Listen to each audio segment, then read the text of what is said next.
Prix Levier, 15e édition. Avant que j'arrive à la boîte à lettres, moi,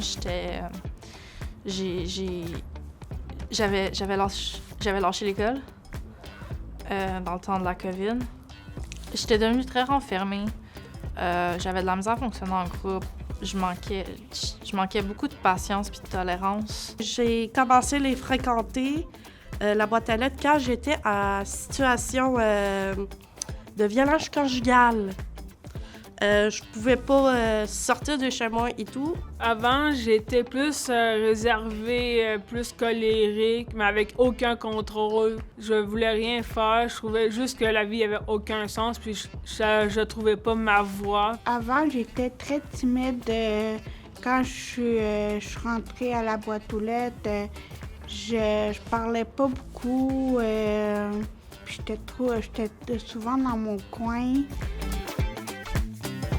De découvrir un organisme comme ça qui était un peu aussi flexible sur les présences puis l'engagement, ça m'a permis de me réengager dans quelque chose puis de retrouver une motivation à faire des choses puis à recréer des liens avec d'autres gens, à comme recommencer à vivre dans la société, tu sais. J'apprends à me connaître, fait que là, je me connais mieux. Puis je trouve que depuis ce temps-là, ma vie a plus de sens.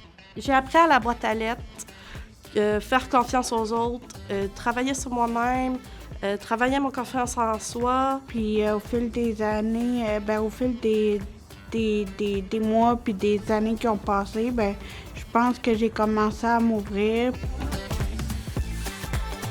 On fait vraiment preuve, règle générale, d'inclusion puis de respect l'un envers l'autre. Puis on a toutes des forces différentes, puis on a vraiment appris à... Si je me fie au comité des participants, on a vraiment appris à travailler en équipe. J'essaye de dénoncer quelque chose et je vais jamais laisser tomber mon objectif.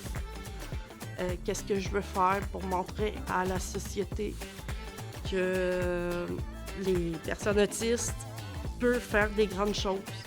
Je suis fière de la femme que je suis rendue. Ça fait maintenant 7 ans que je suis là, puis je suis toujours aussi heureuse. Pour moi, c'est une victoire. Pour moi et pour les autres.